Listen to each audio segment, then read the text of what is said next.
The Edge of the World by Aisha U. Farah. Lord Nellick's receiving room is cold. The parlor fire has been burning for hours, but Jacob's knuckles still ache with the chill. The heavy brocade drapes, the scrawl-legged tables, and the many framed landscapes speak of comfort and wealth. But all the money on the plain cannot combat the knight crouching outside, scrabbling hungrily at the wall. If Innistrad's gentry could have bought themselves out of the darkness, well, they would have done it already. "Thank you for your punctuality, Mr. Hauken." Lord Nellick does not appear bothered by the cold. With a high forehead and a patrician nose, he is handsome in a narrow sort of way. He lounges in a wide-backed chair, grand and languorous, and smiling. Considering the current atmosphere in town, he's downright chipper. Jacob doesn't like it. He has the impression Nellick is telling a joke he is not in on. "No need to thank me," he says. "I was in the neighborhood." A lie, but he will add the stagecoach to the bill. He had to offer the driver a hefty bribe to even consider the trip. The villages along the Alrun River were inhospitable even before the travails, but now, well, Jacob just wishes that when the plane decided to plunge itself into permanent night, he could have been caught somewhere that didn't reek of fish and rotting infrastructure. But, judging from what he's found since his arrival in Selhoff, the choking, heavy mantle of fear will feel the same no matter where he goes. "Detective Wicker here assures me you are the best in the business," Nellick goes on. The Detective Wicker in question gives Jacob a tight nod. He is surprised she even remembers him. They worked briefly together 3 years ago, but that was before the travails, in the old Innistrad. He never even learned her first name. He recalls her as unfriendly, unusually severe for someone so young and prone to rookie mistakes. He figured she hadn't thought very highly of him either, but clearly he was wrong if she's brought him in to consult. He's impressed she's even thinking that clearly. Nowadays, all anyone wants to do is chop their firewood, earn their coin however they can, and bolt their doors behind them. "We'll have a few questions for you, Lord Nellick." "Of course." Nellick folds his hands. "What would you like to know?" "Let's begin with the dangerous horde of geists pillaging up and down Nephalia." Detective Wicker sets her pen poised over her journal, back straight, curly hair pinned neatly. Jacob, who has been wearing the same jacket and waistcoat since he left the Alrun, will feel shabby beside her. "Lord Nellick, correct me if I'm wrong, but the stories I've heard insist all the targets of these attacks have been the morally bankrupt. Didn't they knock the mayor of Havengul off his roof after he drove a block of families out of their homes?" Polite amusement flickers across Nellick's face, and he crosses his legs in interest. "I don't see what that has to do with me." He moves with sinuous deliberation, every motion considered. Jacob leans back in his own chair. "I believe she is asking what you think you've done to make yourself a target." "Oh, I'm a businessman, Detective Wicker. When I make money, someone else loses. Someone else loses it." That was rather more candor than Jacob was expecting. "But if you're asking if I've dumped anyone in the bay recently, you can rest assured I'm innocent." Wicker's expression doesn't relax, but she nods and jots down a note. Jacob graciously allows Wicker to ask the preliminary questions. It gives him time to think. A swarm of unusually vicious geists roaming Nephalia, attacking politicians and merchants, draining their life energy to leave behind a desiccated husk. That's, well, odd to say the least. But after the travails, there's been more than enough novelty to go around. The plane has been picked up and shaken, and all of its pieces are jostled out of their proper places. Jacob wishes he were still young enough for it to fill him with a sense of adventure, rather than just bleak exhaustion tinged with cold terror. When Wicker's questions are finished, Jacob offers his own professional advice. Stay inside, Lord Nellick, though I'm sure I don't have to tell you that nowadays. You should have someone set up wards. Lord Nellick rises from his chair.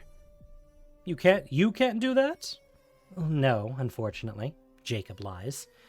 The last thing he's going to do is air out old musty rituals for this man. Better off going to the church for that. They'll charge you less than I would, anyway. Nellick laughs, although it wasn't a joke. His smile doesn't show his teeth. Surely I can convince the two of you to stay the night? Well, so to speak, at least. He lets out a polite little chuckle, as if the end of Innistrad is just drawing room banter. Jacob imagines spending one more minute in this chilly place and suppresses a shudder. Reminds him way too much of home. Well, that's very kind of you, my lord, but I wouldn't want to put you out. There's a public house close by. I don't predict any trouble. If night creatures have become bold enough to attack in the middle of a city, surrounded by wards and armed hunters, well, then there's really no hope for any of them anymore. Better to submit to fate. I've lodgings elsewhere as well, Wicker sniffs. Oh, suit yourselves, Nellick says. He turns to Wicker to shake her hand. As Mr. Hauken suggested, an accrediting mage would... She breaks off, going still, before dropping his hand. And then stiffly, she smiles. A strange feeling hovers at the base of Jacob's spine, but before he can dwell on it, Wicker turns on her heel. Come in! Perplexed, Jacob nods briefly at Lord Nellick before following Wicker down the hall. Come on, is what she said. Come on! Come on! Perplexed, Jacob nods briefly at Lord Nellick before following Wicker down the hall. Wicker, slow down!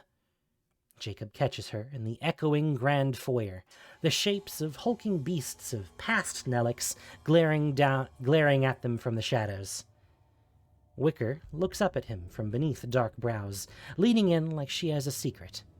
You can call me Eloise, she says, before a servant opens the door and bows them out. Selhoff is a city on the edge of the world, and winter bites like a mad wolf. Frost etches glittering patterns into glass windows, and the Bay of Vustro yawns dark and endless beyond the docks, like a piece of the plain scooped out and discarded. Even before the fall of permanent night, this wasn't a place for the frail. When the wind blows, the city holds its breath and bows its head. The tails of Jacob's coat dance around his legs, his hair whipping at his frozen cheeks. The cold seems to have sunk into Wicker's limbs as well, because her first few steps down the lane are unsteady. Jacob moves to catch her as she stumbles. I'm fine. She looks up at Jacob. He's short enough that most people don't have to do that, not even women, but Wicker... Eloise barely rounds out 5 feet tall. Her lips twitch. Nice hair. Well, at least she's entertained. I can take the investigation from here, Jacob says as they start down the road. From this high up, the moonlight glimmers on rooftops glazed with ice, all their flags and ornaments lowered to wait for a spring that might never come. Eloise glances back at him. You don't want me anymore? Jacob doesn't know how to answer that. She laughs. What makes you think you're better suited to it than me? Your esoteric skill set? You're the one who referred Nellick to me, Jacob says, annoyed. He wishes she would walk faster. The local vampires are busy preparing for a wedding, and most likely won't be hunting on city streets, but that doesn't make being out in the dark any more appealing. Jacob's shoulders are stiff with unease. It's so ugly from the outside, Eloise says to herself. What? He follows her gaze. Climbing above the city are the towers of industry, where the elite make their home. Most of them are beautiful, but the largest is a huge, greasy gray stone monstrosity, punching up at the sky like a fist aimed at the gods. Looking at it makes him queasy. The malice pouring off it is intense. It would have to be, considering Jacob can pick it out from the ambient malice in the air. Quite the eyesore, he agrees. What is it? Oh, it's vacant. A necroalchemist lived there, but not anymore. There was an incident a few months ago. A Geist bomb misfired, killed a bunch of people. A what? Jacob isn't sure he heard her right. A Geist bomb? What is that? Eloise looks up from beneath her bangs. Exactly what it sounds like. An explosive device fueled with dead souls. The queasiness intensifies. He doesn't even know what to say. Whenever he thinks he has seen the very worst Innistrad has to offer, a whole new realm of horror opens before him. The wind whirls through the eaves, sending a crumpled, discarded ribbon tumbling across the street. A few market stalls are open despite the cold and the dark, their minders huddling behind them with heads bowed. Unsafe, but they likely have little choice. Even eternal darkness and the monsters that hunt inside it hasn't been enough to convince landlords to lower their rents. Food must be bought. Medical bills must be paid.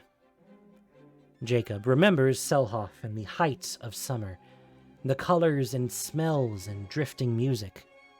He's no tavern crawler, but he likes to watch the crowd. Anything to remind him that Innistrad isn't dead. As they round a corner into a desolate stretch of alley, his stomach tightens. Not an unusual sensation. He always feels spectral activity in the gastric system first, but this is strange.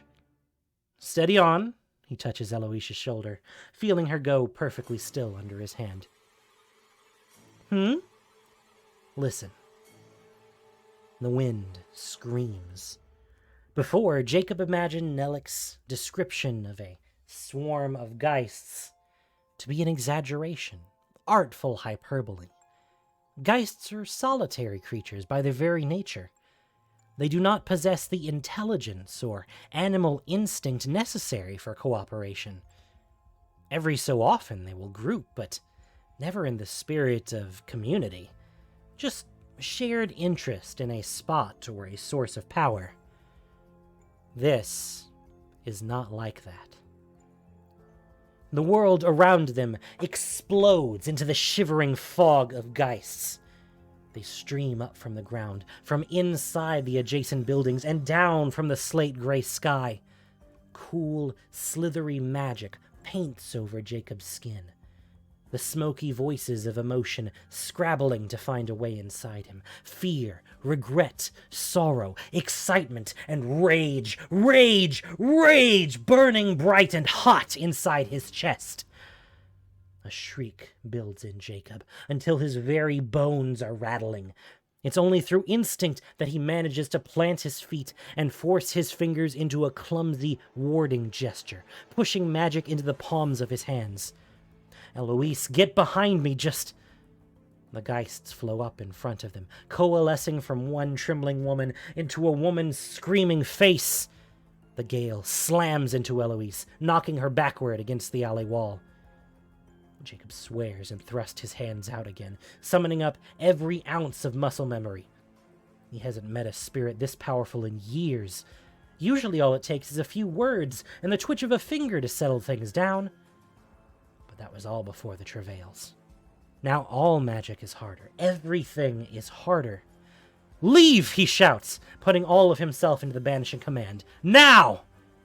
The screaming woman turns on him, finally solid enough for him to make out details. Wild hair, round eyes, strong shoulders, and a furious mouth. And then she's gone. The wind calms, and the silence presses in on his ears. Strength leaves him like heat escaping an oven, and he falls against the brickwork. Eloise groans. Blood pools at the corner of her mouth, and her eyes are hazy when she looks up at him. "Jacob?" "I'm here," he says.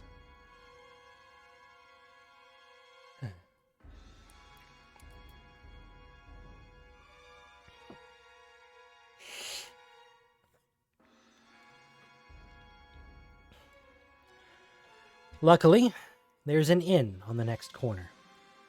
Neither of them is strong enough to carry the other in current conditions.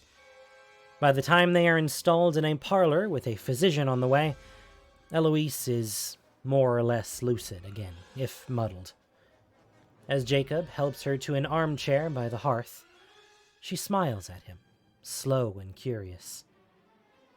"How did you do that?" Jacob removes his gloves and overcoat, hunkering down in front of the fire. He feels like he's just come out of an ice bath. And do what? Eloise wipes at the blood on her mouth. "Command geists." "Oh, I grew up around them." Eloise laughs softly, a thoughtful noise. "You grew up around geists?" "No, well, yes."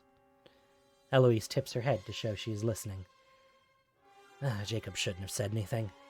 Misdirection is always the wiser course, but his logic center is not working at maximum capacity just now.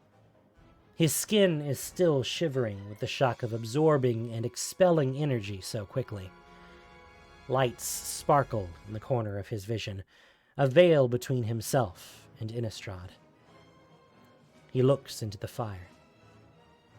The people who raised me revered geists, almost worshipped them. The dead are easier to contend with than the living, predictable and easy to control. The firelight glints off the pin in Eloise's hair. I've never heard anyone talk about geists like pets. And Jacob can't manage a smile. Geists have knowledge no living creature ever can. Not even a vampire can see behind the veil. The people I grew up with were convinced that only the dead can reveal true wisdom. Eloise's eyes are very dark in the shadows. Fascinating. Her fingers twitch. And what made you decide to hunt geists rather than worship them? I don't hunt geists, Jacob says, with a familiar pulse of annoyance. I investigate geist-related incidents. I'll leave the hunting to the keepers of the pale. I'm not interested in the church. I see. The injury makes Eloise's gaze sleepy and slow, and just the slightest bit sinister. Then why investigate geists? My friend, The landlady arrives with tea and a plate of thick, raisin-studded cake. Jacob busies himself, pouring Eloise a cup. She takes it, but then just balances the saucer on her thighs. She gestures for Jacob to go on as soon as they are alone again. He shakes his head. It isn't interesting. Eloise huffs. You're the one who brought it up. You obviously want to keep talking. Jacob sighs. My friend died when we were young. She was found strangled. The pain is so old he barely feels it. As familiar as any other bodily process. Hydrate. Thank you, Ash.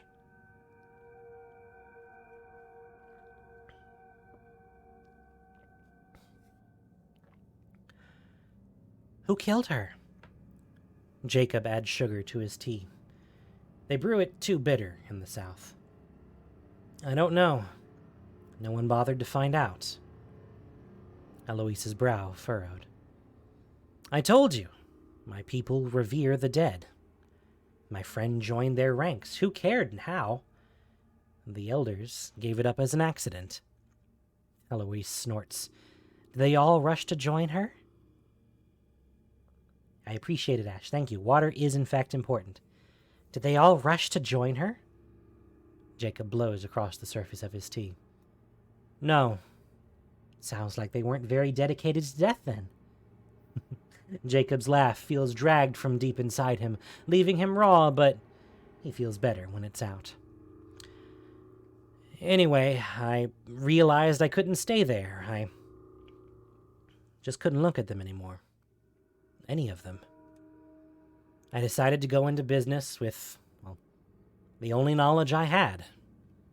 I thought, well, it sounds silly now, but I thought I could help people. And I did, I suppose. For a while. Not anymore?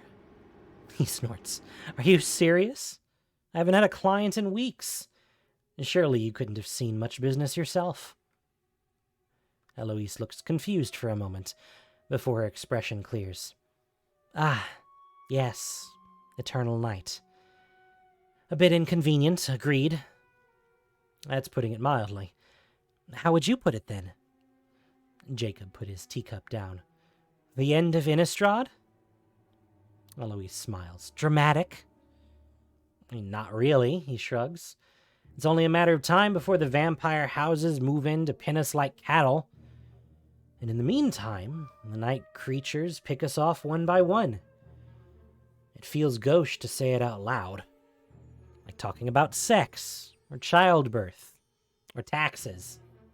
Something everyone knows, but doesn't speak about in polite company. The end of everything. Then why are you still here? Eloise asks. She's still holding onto her full teacup. Maybe her injury made her queasy. He looks down at the cake, but he doesn't feel much like eating either. What do you mean? There's a whole bay out there. It's very cold. You could jump in. Her voice is slow, almost hypnotic. Find out those hidden truths only available to the dead? Jacob stares at her. She isn't at all the way he remembered her. I don't know, he says after a moment. Habit, I guess. What about you? Things can't be much better in Selhoff than they are anywhere else. Eloise leans in like she's telling him a secret. I'm going to keep living until they drag me under. He leans in too, reflexively. She hasn't made any attempt to talk him out of his strangled pessimism, and it is strangely comforting. She understands. He can see it in her eyes. She touches cold fingertips to his face. Thank you for telling me your story, Jacob Hauken, she says. And Jacob feels something. It slides beneath his skin, oily and slick like the film on a decaying corpse, moving through him, searching, seeking, forcing its way in. Jacob recoils, dropping the teacup. Eloise's eyes narrow. Are you all right? Before he can dredge together a response, the physician finally arrives, pushing Jacob aside. He almost forgot he sent for one. He leaves Eloise to get her head checked and goes out into the hallway to try to clear his own.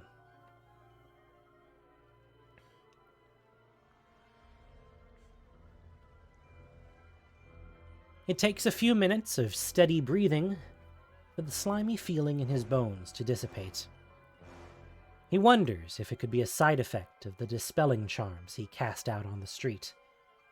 Unusual, but magic's effects on the body changes as it ages, and Jacob isn't getting any younger. The physician emerges a quarter of an hour later, ashen and rather unsteady. Maybe Eloise had suggested casual suicide to her as well. "How is she?" he asks. Oh, muddled." The physician's mouth quirks up. "Well, she would be. A geist slammed her head against a wall. She's sleeping now." "She told you that?" Bad form to discuss an open investigation with someone who isn't an active participant, but he supposes allowances had to be made with an injury like this. "She told me all sorts of things," the physician said with another half-smile. "Have we met?" he asks before he can help himself. Just the way she's looking at him. "Met?" The physician tilts her head. "No, I don't think so." "Take care, Jacob." Despite the physician's words, when Jacob returns to the parlor, Eloise isn't asleep, but rather sitting slumped in the chair, slowly massaging her eyelids. "Eloise, did the physician leave you with any instructions?" She drops her hand to her lap. "I'm not sure, Jacob. Just sleep, I think." Her eyes dart from Jacob to the spilled tea to the uneaten cake. "What the hell happened to me?" Jacob stepped closer to the fire. "What do you mean?" Eloise continues to rub a palm against her temple. "I remember the merchant in the tower. His hands were cold. Then nothing after that." "That's concerning. We talked quite a bit." Eloise lets out a breath. "I have a concussion and a wrenched muscle in my back. I'll somehow manage to survive losing the memories of whatever thrilling banter the two of us shared." Jacob finds himself half expecting her to suddenly break character and start laughing at him again. But whatever strange mood had taken hold of her after her injury appears to have departed with the doctor. Jacob tries to ignore the hint of disappointment. He'd almost started to like her. "Well, thrilling might be a bit of, Jacob breaks off as he feels a thrumming beneath his skin. No, it can't be. What the hell's going on? Being targeted by the very geists he's been summoned here to investigate could be written away as coincidence once, but twice? "What's wrong?" Eloise goes very still. "Hauken, what is it?" The geists howl into the parlor, pouring in through the walls and ceiling and up through the floors. Wind tears at Jacob's hair and sends the tableware flying through the room like artillery. Jacob narrowly manages to dodge a dinner knife. The geists don't attempt to scare or threaten this time, but immediately resolve into the same screaming woman. And just like last time, she ignores Jacob and makes straight for Eloise. Eloise shrieks, shrinking back in the chair. "Don't let it touch you!" Jacob yells. "How am I supposed to do that?" Eloise yells back. The geist stops. Inside the tiny parlor, she seems to stretch from floor to ceiling, her edges indistinct. "Are you talking to me?" Jacob's veins tremble with her voice. "Yes." "No one talks to me." Well, he spreads his palms. "Surprise!" With great deliberation, the geist looks at Eloise. "I thought this was the one I've been looking for." "It was, but now it isn't." Eloise's eyes are round and huge. "Is this the geist that attacked me?" "Yes," said Jacob. "This is a lie," says the ghost. "Is she talking?" Eloise asks. "It just sounds like the wind." Jacob swears. I need paper, something to write on, anything. Eloise pats at her coat, pulls out her journal, and rips a page out with careful deliberation. Jacob picks up the knife left with the cake and drags it across his palm. What are you... He paints a series of sloppy symbols, swaying as he forces power into the seal. He's scraping the bottom of his reserves at this point. Shaking a few more drops of blood off his palm, he finishes the last symbol and waves the paper to dry it. Then he holds it out to the Geist. Jacob watches as she slowly realizes what he wants her to do with it. She takes it from him, fingers leaving an ethereal afterimage as she moves. Instantly, her edges become more solid, and she settles more heavily onto the ground. That was a lie, she says again, her voice firmer. Eloise reacts visibly, her eyes getting even bigger. Oh, I can hear her. No, it was a lie, but now it's not. She looks back at Jacob. Who are you? I'm called Jacob. Who are you? The Geist takes so long to answer that Jacob starts to think perhaps the spell isn't working after all, but then... Millicent. That was my name. I was... someone once. As she speaks, her form continues to shrink down on itself, becoming more fixed, the blood seal helping anchor her in her memories. We all lived together in a place by the river, until he came. He used us. Fresh spirits. He? Who is he? Someone we shouldn't have trusted. He knew the dead.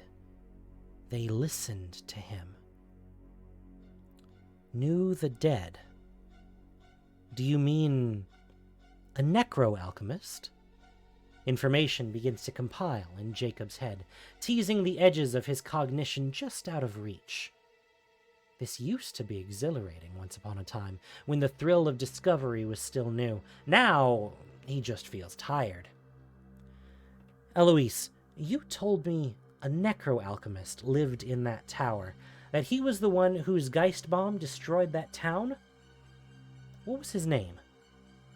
Eloise scowls. I never told you that. Right, her head.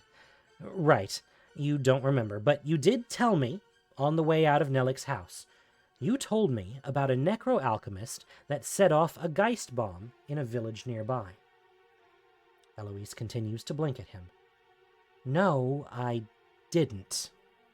Jacob shakes his head. I know you don't remember, but I never told you about a necro-alchemist who set off a Geist bomb in a nearby village, Eloise says, because I don't know anything about a necro-alchemist who set off a Geist bomb in a nearby village. What the hell is a Geist bomb? The wind howls outside, and Jacob tenses. But it's just the ordinary kind.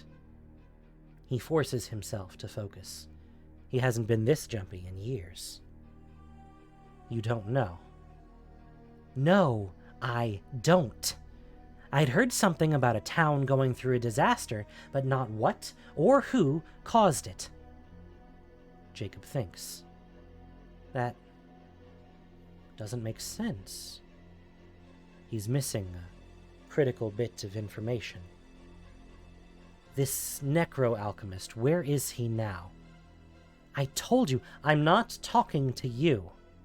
Jacob looks at the Geist in the center of the room. He ended when we ended, she says slowly. You mean he's dead? Millicent hesitates. I don't know. He's here. I've seen him. He was... Once again, she looks at Eloise, and Jacob understands. He thinks of Eloise's lazy smile and the squirming feeling of filth forcing itself beneath his skin when she touched him. The physician who hadn't even asked him to pay her. Nellic's cold eyes. "Oh," says Jacob. "Shit." Oh God, I'm loving this. This is good. This author's first story was phenomenal. This is great.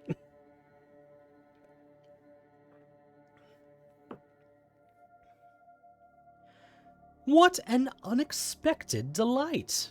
Nellic is just as elegant as he was this morning, still sitting in his cold parlor.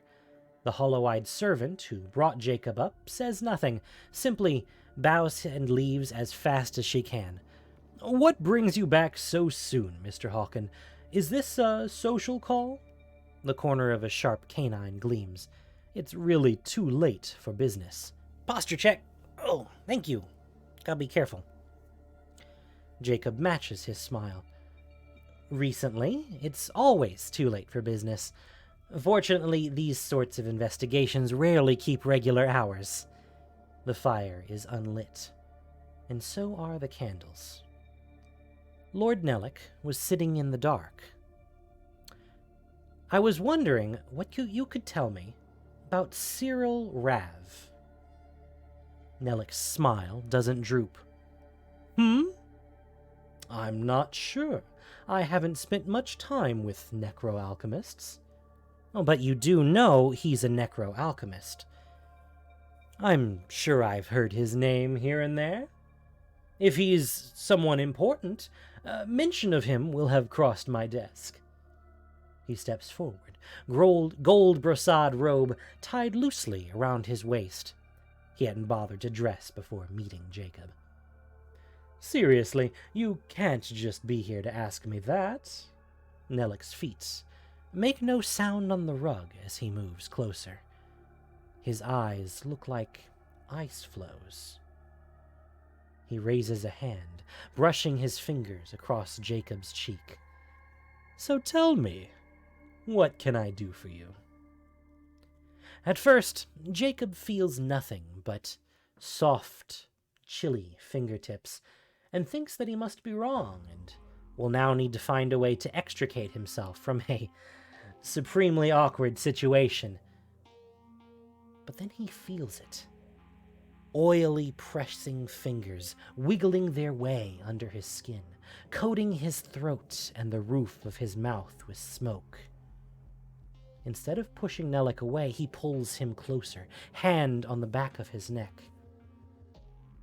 "Have you ever possessed a Geist Mage before?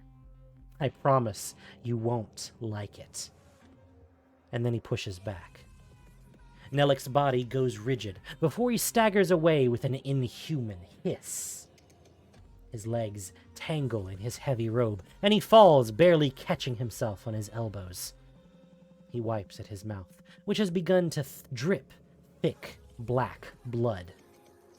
"You didn't take many pains to hide it," Jacob says. "Still took you long enough. I thought you were a detective." Jacob doesn't show the hit on his face, but he feels it. He hadn't noticed, and he should have. Just he'd been so shaken by Millicent's attacks, and the truth is, well, no one in Innistrad has been at the peak of their powers in the last few years since the travails. The changed magic unbalances the weather, which unbalances the plane, which unbalances people. Still, he should have noticed that he's only truly spoken to one person since arriving in Selhoff. "This is rather awkward for me, I admit," Rav says, gesturing at himself, sprawled in the brocade gown on the floor. Jacob backs up a step. "Get up, then." "Oh, no, I just meant I hired you without even knowing I was speaking to one of these exalted Visag Atum, the Geist Talkers. Terribly rude of me." Jacob doesn't blink. I left that group a long time ago. Yes, because of your friend. Fascinating. How cruel people can be. You would know, wouldn't you? Another flash of rage flickers across Rav's face. The same one Jacob had seen in Eloise's eyes when he'd spilled the tea. That was a mistake. An unfortunate misstep. Was it? Rav tugs the neck of his robe closed with great dignity. Of course. I would much rather my Geist bomb succeed than fail. Why would you think anything different? What did that Geist tell you something else? She wasn't killing corrupt officials, was she? Jacob counters. She was looking for you. That mayor you pushed off a roof. Oh, that. I didn't like that body. I don't think it suited me. You only steal the forms of influential people. Well, how else would I influence anything? Rav's eyes glint with humor. And yes, she's been bent on revenge since that whole unfortunate affair. Can't imagine why. It's not as if I'm any less dead than she is. Except she doesn't steal other people's bodies. Rav snorts. Well, that's because she can't. I have an affinity with death, much like you do. Most Geists can't possess a living body, especially not without that body's permission. I'm simply exceptional. Modest, too. It was a statement without a value judgment. I am an exception, much like you are. He sighs, seemingly perfectly content to stay on the ground and keep looking up at Jacob. Nevertheless, I wish you'd just destroyed Millicent instead of listening to her list of grievances. Well, bad luck then. You shouldn't have possessed my colleague. Rav rises from the ground with unexpected grace.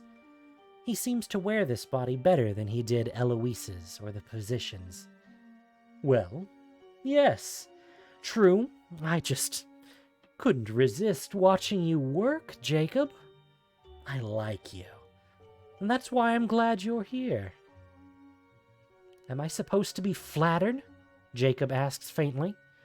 I wouldn't mind, the necroalchemist says. A little flattery never hurt anyone.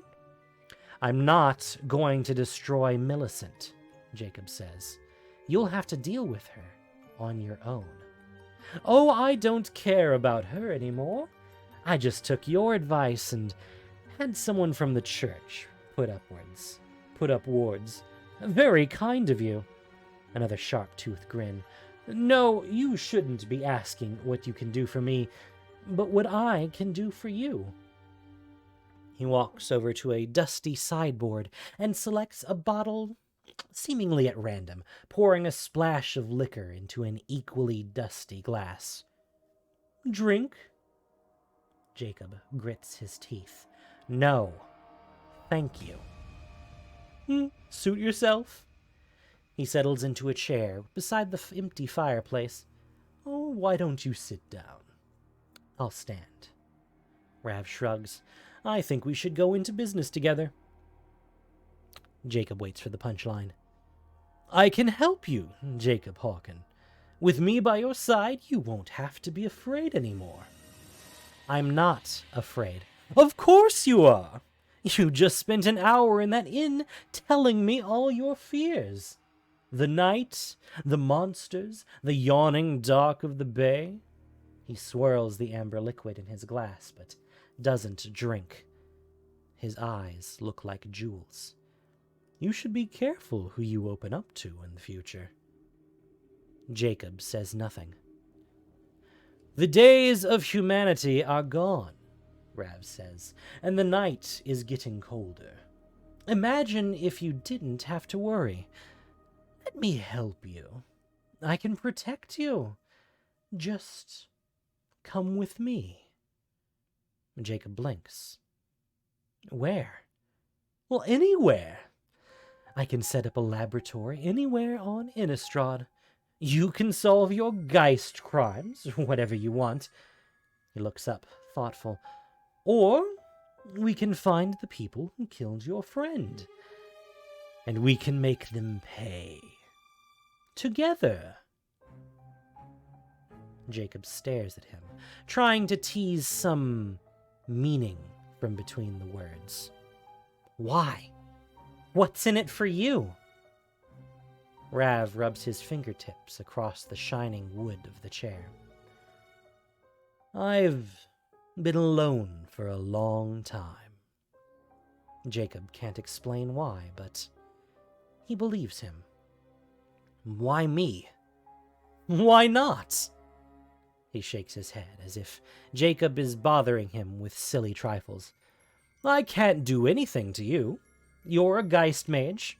I can't take your body, and you can banish me if I do anything you don't like. What's the downside? If you don't like looking at this body, I can just take another one. Jacob thinks of all the things he should say, all the things he would have said only a few years ago. He doesn't make deals with killers. He has a duty. Or he did. And then the whole plane broke.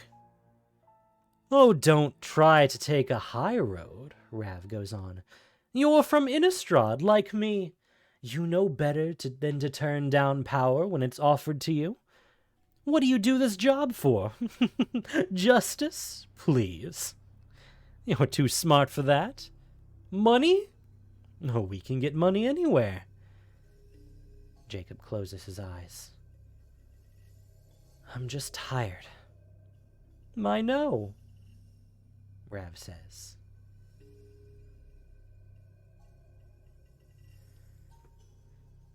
Lord Nellick's mansion looms out of the dark, stately and silent. Despite the danger, Eloise Wicker is glad of the night. Her head hurts. Besides, it makes the ethereal form standing beside her easier to see. Millicent still clutches the blood seal Hauken made for her, staring at the house with a rage that would be terrifying, even if she wasn't a Geist. I cannot enter, she says. Eloise sighs. Well, I can. Wait here. She's only inside for a few minutes, as long as it takes to check the place from one end to the other. She finds 2 unconscious servants in the kitchen, and a body in the parlor. Lord Nellick. Jacob Hauken is nowhere to be found. Eloise returns to the Geist and tells Millicent what she found. Millicent stays quiet for so long that Eloise begins to fear the blood seal has stopped working. But then she says, Rav must have taken him after taking a new body. I didn't find any signs of a struggle. Millicent looks at her sharply. This is my job, after all. If he left, it was likely under his own power. Or it's possible he never made it in the first place. She shrugs. A lot of monsters roaming the streets these days. Millicent smiles faintly. Like me. Eloise knows she means it as a joke, but she doesn't find it funny. You aren't a monster, she snaps, surprised by her own vehemence. You just need someone to fight for you. Millicent is quiet for a moment. Do you think he went willingly? She says at last. Would he? Eloise looks off into the gloom of Selhoff's streets, as if Hauken will show himself suddenly at her behest. I don't know. I don't actually know him that well. Millicent nods. Then she drops the blood seal. Wait! Eloise catches it before it can hit the ground, shoving it back into Millicent's hands. What are you doing? I don't need this. I will continue my search. Eloise sighs, rubbing at her aching temples. Keep the seal. Millicent looks at her, head tilted like a dark bird. I've never worked for a Geist before, but... well, my rates are very reasonable. Huh. That was fascinating. What an interesting story. I loved that. Wow. Is there more? I want more.